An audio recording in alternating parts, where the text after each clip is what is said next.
Good evening and welcome to the Channel Studios here in London with your international news around the world in 5. Mr. Speaker, I rise today in strong opposition to Donald Trump's one big, ugly bill. The Democratic minority leader of the House, Hakeem Jeffries, has been addressing fellow lawmakers with a marathon speech to delay the implementation of Donald Trump's so-called Big Beautiful Bill. The House Minority Leader is using a rule known as the Magic Minute, which gives the Speaker, Minority and Majority Leaders unlimited time to deliver a speech. Delaying tactics have increasingly been used by Democrats, who are in a minority in both houses and therefore have very few options to resist Trump's agenda. The Senate, which, like the lower chamber, is controlled by the Republican Party, passed the bill on Tuesday, with Vice President J.D. Vance casting the tie-breaking vote. Tributes have been pouring in from across the footballing world for the Liverpool forward Diogo Jota, who has died in a car crash in Spain. Here, the crash site in Zamora. The Lamborghini he was travelling in crashed at around 12:30 a.m. local time. Police say it appears a tyre burst as the car was overtaking. His brother, Andre Silva, also died in the crash. The Portuguese international was a key part of the Liverpool side that won the Premier League last season. Liverpool FC say they are devastated by what they call an unimaginable loss, while Cristiano Ronaldo says it doesn't make sense. At least 4 people have died and dozens are missing after a ferry sank off Indonesia's tourist island of Bali.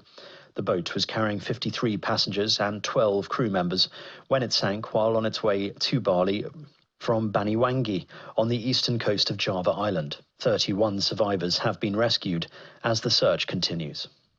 A judge has denied bail to Sean Diddy Combs after a jury convicted the hip-hop mogul of transportation to engage in prostitution, but acquitted him of the most serious charges, racketeering and sex trafficking. Lawyers for the recording artist had argued he posed no flight risk, pointing out his jet is being chartered in Hawaii. But the judge cited Combs' history of violence as he ruled the rapper must remain behind bars until sentencing later this year, when he faces up to 20 years in prison. A panel of 12 jurors deliberated for 13 hours before acquitting Combs of 3 of the most serious 5 charges. Hundreds of people have been evacuated as a major wildfire continues to burn out of control on the Greek island of Crete. The fire, which has been fanned by gale force winds, broke out in rugged forested terrain near the municipality of Leripetra.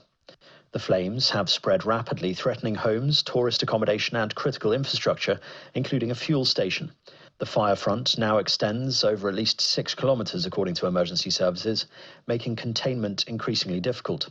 Thick smoke has engulfed the wider area, reducing visibility to near zero in places. Do you worry that this is becoming too much pressure for your Chancellor? The UK Prime Minister, Sir Keir Starmer, says he was probably the last person to appreciate anything going on with Rachel Reeves, a day after the Chancellor cried throughout much of Prime Minister's questions. She certainly won't. Mr. Speaker. Asked to clarify what happened, the Prime Minister said that Reeves has made clear she was upset over a personal issue and he won't say any more or speak for her. Do you worry that this is becoming too much pressure for your Chancellor? No, I have every faith in my Chancellor. She has made incredibly important decisions in the last 12 months, and we wouldn't be doing what we're doing today without those important decisions. And Ozzy Osbourne is preparing to perform for devoted fans one last time. His band, Black Sabbath, made an indelible mark on music by forging the sound that became known as heavy metal. And on top of that, Ozzy practically invented the image of the wild rock star. The so-called Prince of Darkness has threatened to retire before, but with health problems taking an increasing toll, Saturday's farewell gig really does look like being his swan song. And that's your international news around the world in 5. Now back to the Channel Studios in Lagos.